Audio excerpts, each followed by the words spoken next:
ओम आमोदस्य शिर पातु प्रमोदस्य सर्वोपरि सम्मोदो भिरुवे पातु भ्रमध्ये च गणाधिपगणकीर्णस्य सर्वव्याम नासायं गणनायक जीवायां सुमग पातु ग्रीवायां धर्मो सदा विघ्नेश हृदय पातु भाई युग्मे सदा विघ्नकर्ता च उदरे विघ्नहर्ता च लिंगिके गजभक्त कटिदेशे एकदन्तो नितम्बके लंबोदर सदा पातु अदेशे ममारण व्याल देव प्रीति मां पातु पातु सदा जात्वा सरदा पातु जानु जंगे गणाधिपरिद्र सरदा पातु सर्वांगे गणनायक ओम भद्रं कर्णेभिः शृणुयाम देवा भद्रं पश्येमाक्षिभिर्जत्राः स्त्रैरङ्गिस्तुष्ट्वां सुस्मभिः विषेम देवितं यदायुः ओम स्वस्ति न इंद्रो वृधस्रवाः स्वस्ति नः पूषा विश्ववेदाः स्वस्ति नस्तारक्षो अरिष्टनेमि स्वस्ति नो बृहस्पतिर्दधातु। नमस्कार, जय श्री राम। आरोग्य श्री ग्राम में आज एक बार पुनः हम आपके समक्ष उपस्थित हैं आयुर्वेद कथा के तृतीय प्रभागों को लेकर के। आयुर्वेद कथा के इस प्रभाग में एक विषय हमने जो आज लिया है जो बड़ा ही महत्वपूर्ण है। आधुनिक चिकित्सा विज्ञान के दृष्टिकोण से इसको हम पीसीओएस कह सकते हैं, लेकिन हमारा उद्देश्य इस पीसीओएस पीसीओडी नाम की जो बीमारी जो आजकल के महिलाओं में, स्त्रियों में बहुतायत से रिपोर्टिंग हो रही है, बहुत शायद से यह व्याधि देखने को मिल रही है, इसमें के पीछे आयुर्वेद शास्त्र क्या कहता है, शास्त्र की वास्तविक अवधारणा इस व्याधि में क्या है, हम इसको बताने का प्रयास करेंगे। क्योंकि आधुनिक चिकित्सा विज्ञान इस व्याधि को समझाने में असफल रहा है, इस व्याधि के उपचार में असफल रहा है, यह स्वयं आधुनिक चिकित्सा विज्ञान के टेक्स्ट बुक कहती हैं। तो आज इसी विषय को हम देखेंगे कि इस व्याधि में आयुर्वेद शास्त्र का क्या रोल है। तो सर्वप्रथम पीसीओएस या पीसीओडी इसको हम समझते हैं। आधुनिक चिकित्सा विज्ञान की एक अवधारणा है जो आजकल बड़ी ज़्यादा मात्रा में, बड़ी ज़्यादा संख्या में महिलाओं को यह व्याधि मिलती है। ऐसा कहा जाता है कि आधुनिक जीवन शैली इस व्याधि को होने के पीछे कारण है। जिन स्त्रियों को, जिन महिलाओं को यह व्याधि होती है, उनकी बहुत सी परेशानियों का उनको सामना करना पड़ता है, जिसमें से एक बड़ी प्रमुख समस्या है इनफर्टिलिटी।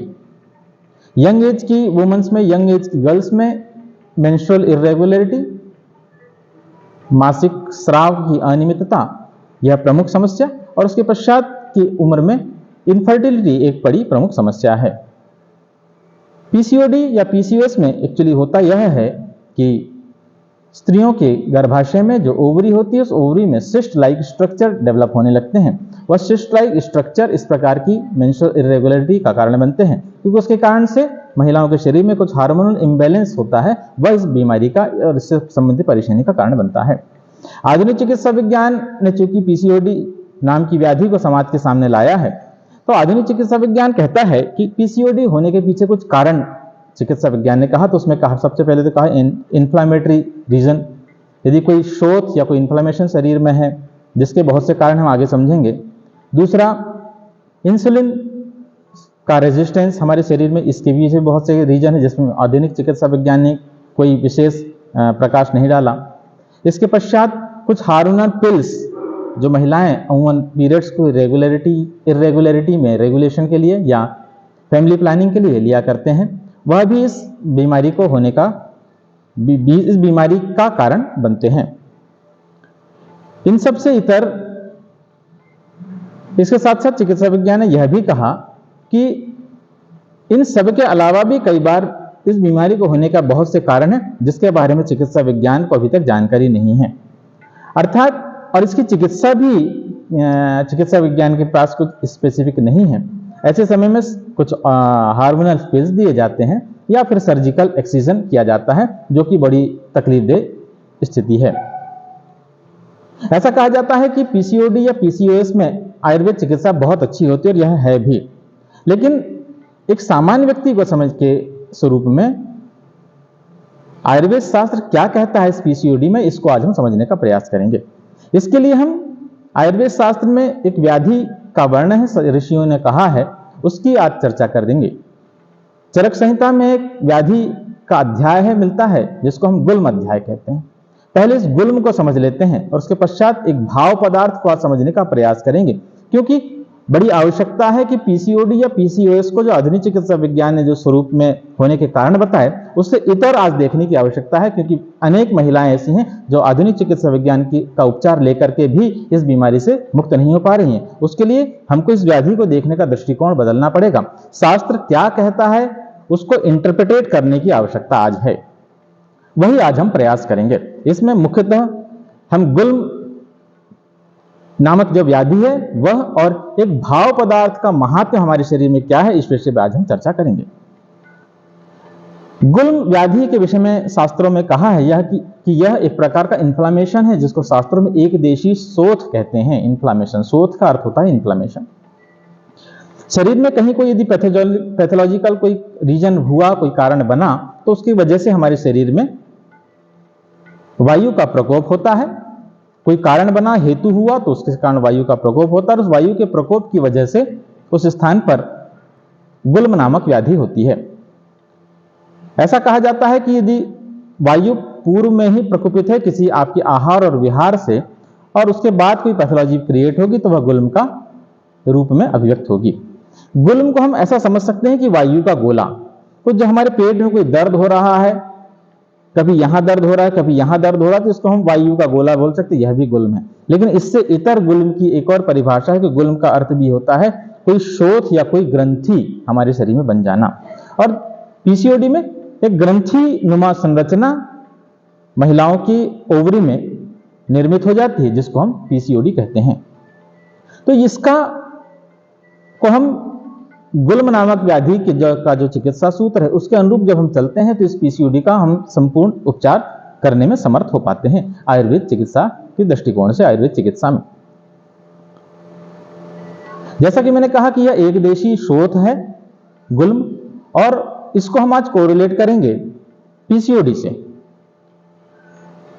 पीसीओडी में जैसा कहा गया कि इसके कारण मैंने आपको बताया, जो आधुनिक चिकित्सा विज्ञान ने कहा, उसमें एक बड़ा अच्छा स्टडी है कि आधुनिक चिकित्सा विज्ञान की, कि जिस महिलाओं को पीसीओडी होता है उनका बीएमआई जो होता है, बेसल बॉडी मास इंडेक्स जो है बीएमआई, वह 25 से ज्यादा हुआ करता है।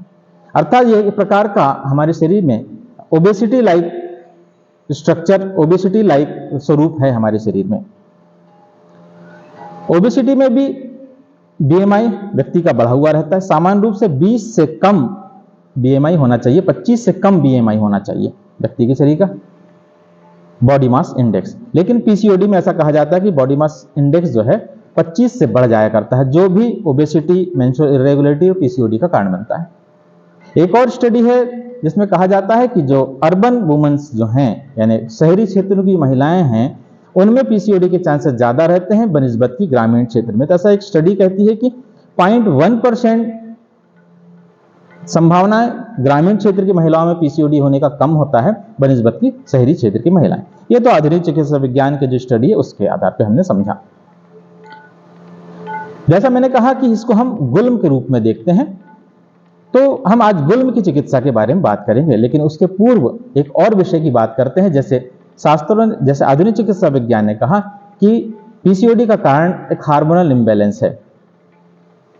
ऐसा कहा जाता है कि महिलाओं के शरीर में ल्यूटिनाइजिंग हार्मोन LH की मात्रा बढ़ जाया करती है, इंसुलिन का परिमाण शरीर में बढ़ जाया करता है। ये दो एक प्रॉब्लम है जिसकी वजह से पीसीओडी होता है।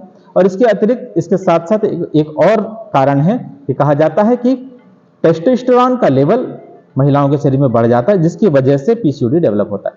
पीसीओडी का एक कैरेक्टरिस्टिक है कि जिन महिलाओं को पीसीओडी होता है, तो महिला पीरियड्स की रेगुलरिटी तो होती है, लेकिन एक लेट स्टेज में आगे चल करके महिलाओं को चेहरे में दाढ़ी मूंछ के बाल जैसे उगने लगते हैं, जो पुरुषोचित लक्षण है। तो यहाँ पर टेस्टोस्टेरोन के लेवल का बढ़ना भी एक कारण है, और उससे देखिए कि चेहरे में दाढ़ी मूंछ के बाल आने लगते हैं महिला में, या कहीं ना कहीं टेस्टोस्टेरोन जिसको हम पुरुष हार्मोन कहते हैं, तो पुरुषोचित लक्षण महिलाओं के शरीर में उत्पन्न होते हैं। तो बहुत से कारण हैं जिसमें से एक टेस्टोस्टेरोन का लेवल भी बढ़ जाना है। आज हमारा टारगेट यही टेस्टोस्टेरोन के लेवल का बढ़ना है। आयुर्वेद कहता है कि आरोग्य जो है वह एक भाव है, आरोग्यस्य भाव। वैसे ही हमारे शरीर में कोई अभिव्यक्ति यदि हो रही है तो वह हार्मोन्स की वजह से नहीं हो रही, वह भाव की वजह से हो रही है। जैसे यदि हम प्रसन्न हैं, हमको सब सुख सुविधाएं मिल रही हैं, हम निरोगी हैं, तो हम प्रसन्न हैं। यदि हम प्रसन्न हैं तो ऑब्वियसली हमारे शरीर में जब हम देखेंगे तो प्रसन्नता का हार्मोन बढ़ा हुआ मिलेगा।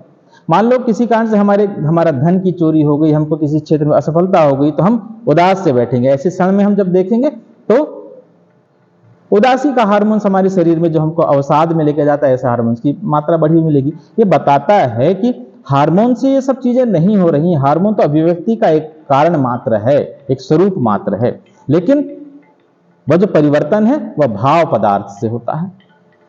हम भाव पदार्थ में के अनुरूप चलने वाले व्यक्ति हैं। हमारा जैसा भाव होगा वैसा ही हमारे शरीर में उसका प्रभाव मिलेगा। इसके लिए मैं दो छोटे से उदाहरण, एक जिसको मैं हाइपोथेसिस कह सकता हूं, जो अमूमन मेरे हर लेक्चर्स में मैं कहता हूं कि भाव के प्रभाव को हम कैसे समझ सकते हैं।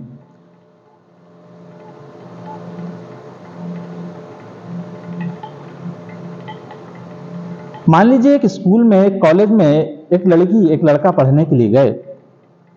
मैं फिर विद ड्यू रिस्पेक्ट मैं कहूंगा कि मैं एक हाइपोथेसिस के माध्यम से समझाने का प्रयास कर रहा हूं, क्योंकि इसके कुछ विषय थोड़े से कंट्रोवर्शियल हो सकते हैं।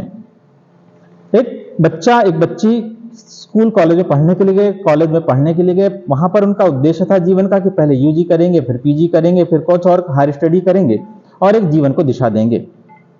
एक दिन कॉलेज में पढ़ते हुए लड़के और लड़कियों ने रफी साहब का एक गाना सुना, ये दिल तुम बिन कहीं लगता नहीं, अब क्या करें, तसव्वुर में कोई दिखता नहीं, अब क्या करें। लड़की ने गाना सुना एक लड़के को देख करके कि ये दिल तुम बिन कहीं लगता नहीं, अब क्या करें, तसव्वुर में कोई दिखता नहीं, जचता नहीं, अब क्या करें। लड़के ने भी ऐसे ही गाना सुन लिया रफी साहब का। इस गाने के भाव ने एक प्रभाव उत्पन्न किया और उस प्रभाव ने उनके जीवन की दिशा को बदल दिया। अभी उनको स्टडी करना था, आगे बढ़ना था, लेकिन अब इस गाने का प्रभाव देखिए कि उससे दोनों ने एक दूसरे के साथ जीने का निर्णय कर लिया। लड़की के पिताजी को दामाद मिल गया, लड़के के पिताजी को बहू मिल गई, दिशा बदल गई साहब। एक इसी मेरी हाइपोथेसिस ही समझिए कि इसी गाने को रफी साहब का गाना कई हजार साल पहले एक राजकुमार ने सुन लिया। उस राजकुमार का नाम था सिद्धार्थ, जिसके पास एक पत्नी थी, राज्य था, धन था, वैभव था। उसने भी रफी साहब का ये गाना सुना, ये दिल तुम बिन प्रभु कहीं लगता नहीं, भगवान अब क्या करूं, तसव्वुर में कोई दिखता नहीं, प्रभु अब क्या करूं। उसने ये सारा राजपाट, ये दुनिया सब कुछ छोड़ दिया और ईश्वर की शरण में चला गया, और सब कुछ छोड़ करके ईश्वर की शरण में जाकर के वह सिद्धार्थ बुद्ध बन गया। तो देखिए उस गाने के बोल ने एक भाव उत्पन्न किया, उस भाव ने प्रभाव उत्पन्न किया। दोनों अलग अलग प्रभाव थे। अब ऐसे समय में उनके शरीर में जो भी हार्मोनल स्टडी आप करेंगे तो उसके अनुरूप ही, उस भाव के अनुरूप ही, जो प्रभाव के अनुरूप ही आप हार्मोन्स की उपस्थिति आप पाएंगे। जैसे एक प्रेम करने वाला व्यक्ति यदि वीर रस का गाना सुनेगा तो उसके अंदर वीर रस का भाव उत्पन्न होगा, वीर रस का प्रभाव उत्पन्न होगा, लड़ने के लिए जाएगा। लेकिन श्रृंगार रस का गीत सुनेगा तो उसके भीतर वैसे ही प्रभाव उत्पन्न होंगे और फिर वो प्रेम करने के लिए जाएगा, प्रेम भरे गीत लिखेगा। ये बड़ा स्पष्ट स्वरूप है। मेरी इस बात से बहुत से लोग इत्तेफाक नहीं रख सकते, तो उसके लिए मैं एक छोटा सा उदाहरण देना चाहता हूं जो कि हाइपोथेसिस नहीं है। स्वामी रामकृष्ण परमहंस का काल बहुत पुराना नहीं हुआ हमारे देश में। स्वामी रामकृष्ण परमहंस को आध्यात्मिक जगत में बड़े सम्मान के साथ नाम लिया जाता है। स्वामी रामकृष्ण परमहंस अपनी ऑटोबायोग्राफी में लिखते हैं कि एक बार उन्होंने विचार किया कि स्त्रियां अपना जीवन कैसे जीती होंगी। उन्होंने ये मानकर के कि कैसे जीती होंगी उनको देखना है, उन्होंने स्त्रियोचित व्यवहार प्रारंभ कर दिया। स्त्रियों के जैसा बोलना, स्त्रियों के जैसे पहनना, स्त्रियों के जैसे व्यवहार करना प्रारंभ कर दिया। और स्वामी रामकृष्ण परमहंस लिखते हैं कि कुछ महीनों के उपरांत ही उनके शरीर में जैसे महिलाओं में मेंस्ट्रुअल साइकिल के दौरान जो प्रभाव उत्पन्न होने लगते हैं, वैसे प्रभाव स्वामी रामकृष्ण परमहंस के शरीर में दिखने लगे। तो यह क्या है? स्वामी रामकृष्ण परमहंस ने उस भाव को स्वीकारा, उसका प्रभाव अभिव्यक्त हुआ। अब ऐसे में यदि स्वामी रामकृष्ण परमहंस के शरीर में यदि कोई हार्मोनल स्टडी की जाती तो नो डाउट कि स्त्रियोचित हार्मोन जो भी हैं उनका परिमाण उनके शरीर में बढ़ा हुआ मिलेगा। फिर समझते हैं, ये व्यक्ति वीर रस का गाना गा रहा है, लड़ाई करने के लिए जा रहा है, क्षत्रिय है, उसके शरीर में जब लड़ने के लिए जा रहा है, हर हर महादेव बोल करके जब वो निकल रहा है, उसी दौरान यदि उसके शरीर से हार्मोनल स्टडी की ली जाएगी, हार्मोन का सैंपल लिया जाएगा, तो उसमें क्रोध वाले हार्मोन्स की वृद्धि मिलेगी। उस हार्मोन की वृद्धि की वजह से वह क्रोध में आ रहा है, लड़ाई के लिए जा रहा है, ऐसा नहीं है। उसने एक भाव लाया जिसके प्रभाव के फलस्वरूप हार्मोन की वृद्धि हुई। शायद मुझे ऐसा लगता है कि सभी लोग मेरे इस विषय से कनेक्ट हो पाएंगे। सेम यही चीज है, प्रेम करने के लिए कोई व्यक्ति बढ़ रहा है तो प्रेम ऐसे बैठे बैठे प्रेम नहीं है। एक व्यक्ति के शरीर के साथ प्रेम करने का हार्मोन बढ़ा है इसलिए वो प्रेम कर रहा है, दूसरे के शरीर में प्रेम का हार्मोन घटा है इसलिए वो प्रेम नहीं कर रहा है, ऐसा नहीं है। यह प्रकृति है, उनको माहौल मिला, वो गाना जैसा भाव मिला, उसका प्रभाव उनके शरीर में आया, इसलिए प्रेम के मार्ग में चला गया। और जब वो प्रेम के मार्ग में चला गया उस समय उनके शरीर में जब हार्मोन का सैंपल लिया जाएगा तो प्रेम का हार्मोन बढ़ा हुआ मिलेगा। ऐसा ही हमारे शरीर में होता है। मैं इस विषय को यहां पर विराम देता हूं। इसके पूर्व एक चीज और को समझ लेते हैं कि पीसीओडी के संदर्भ में मैंने इस विषय को क्यों यहां पे रखा आप जैसे लोगों के समक्ष। जैसा कि स्टडी कहती है कि शहरी क्षेत्र की महिलाओं में पीसीओडी की चांसेस ज्यादा है, ग्रामीण क्षेत्र में कम। इसके पश्चात यंग एज की वुमेन्स में, यंग एज की गर्ल्स में ये पीसीओडी की संभावनाएं ज्यादा आ रही, पीसीओडी के चांसेस ज्यादा बढ़ रहे हैं। इसके पीछे कारण क्या है?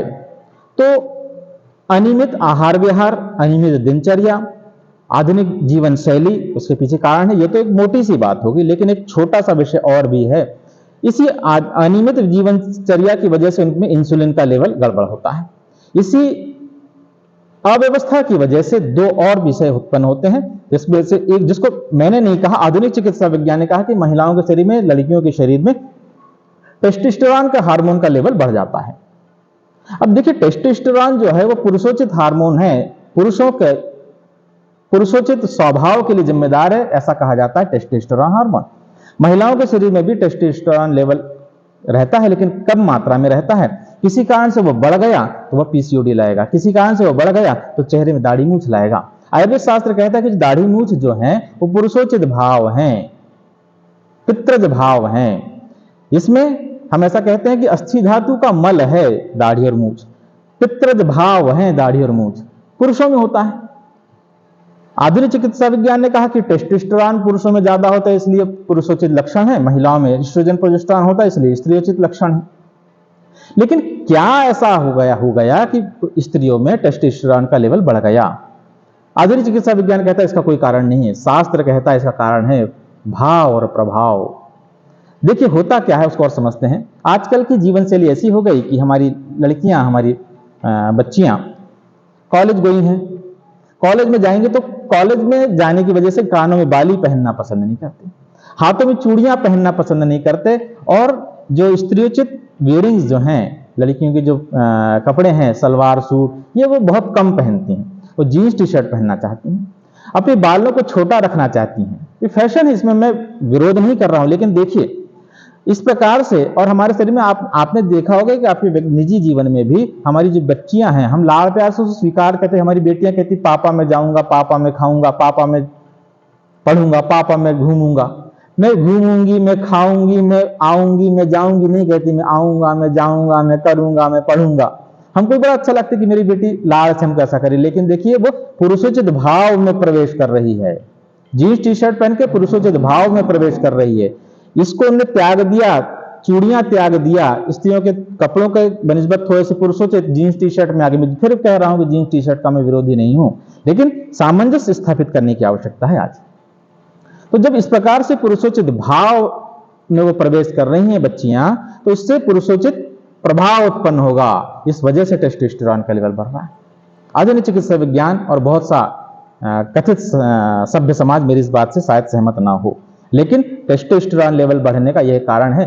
विगत 20 वर्षों की चिकित्सा के अनुभव से मैंने देखा है, मैंने कई बच्चियों को ऐसा प्रयोग कराया जो कॉलेज गोइंग कि बेटा जीन्स टी शर्ट पहनने का विरोध नहीं है, लेकिन कभी कभी सलवार सूट पहनो, जिनको पीसीओडी थी। मैंने देखा कि बहुत औषधि चिकित्सा के पश्चात भी बहुत अच्छे परिणाम नहीं मिल रहे थे। जब सर्जरी करने की बात ही आ रही थी तब भी मैंने रोका और मैंने कहा कि एक नया प्रयोग करते हैं।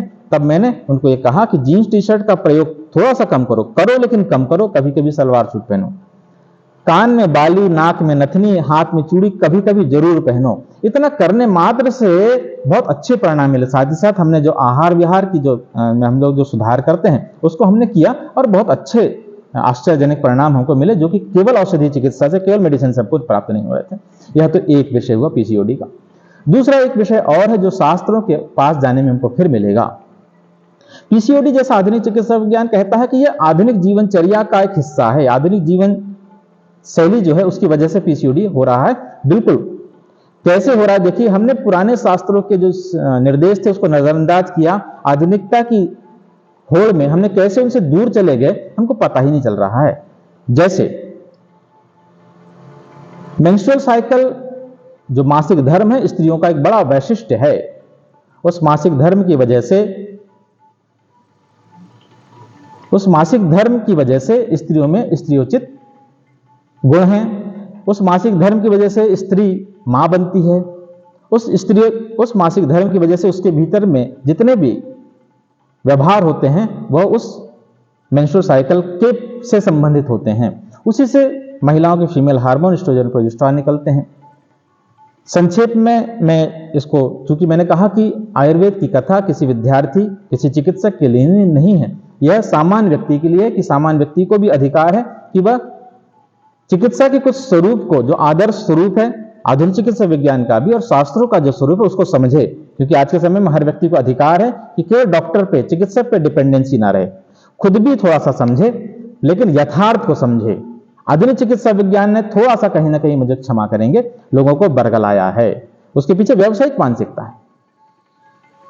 उसमें यदि आधुनिक चिकित्सा विज्ञान का बड़ा महत्व है, उसका जो जितना डेवलपमेंट है मानव प्रजाति के लिए ही, मानव हित के लिए, लेकिन यदि इसमें आयुर्वेद शास्त्रों के निर्देश को का यदि समायोजन कर दिया जाएगा तो निश्चित रूप से बहुत अच्छे परिणाम हमको मिलेंगे। उसी में से एक संदर्भ मिलता है कि उसके पहले मैं बता दूं कि मेंस्ट्रुअल साइकिल के विषय में जो मैंने कहा कि सामान्य व्यक्ति के लिए चूंकि आयुर्वेद की कथा है, मेंस्ट्रुअल साइकिल एक महिलाओं का एक गुणधर्म है जो प्रतिमास होगा। इसके अंतर्गत होता यह है कि महिलाओं के गर्भाशय में एक एंडोमेट्रियम नामक एक झिल्ली बनती है जो प्रतिमास बनेगी।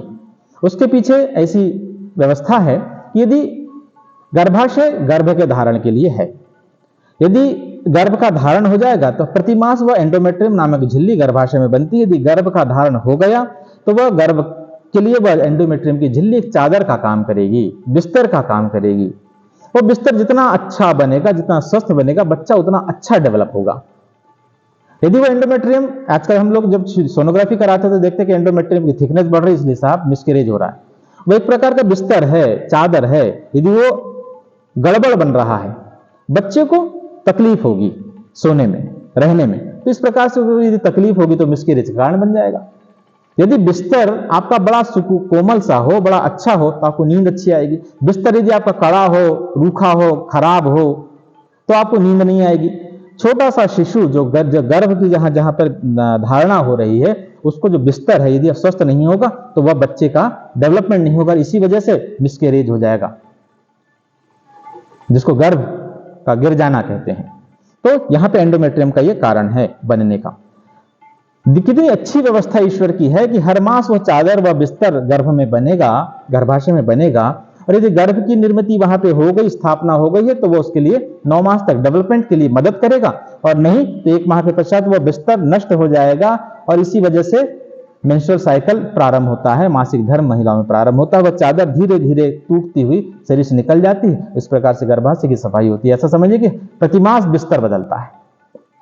कितनी अच्छी सिद्धांत रहा, कितना अच्छा कार्य प्रणाली है यूट्रस की स्वतः की सफाई की।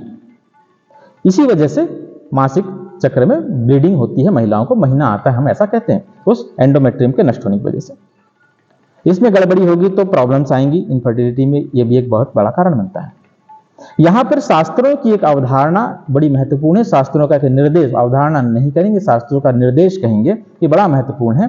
शास्त्र कहता है कि यह ऋतुचर्या का काल है।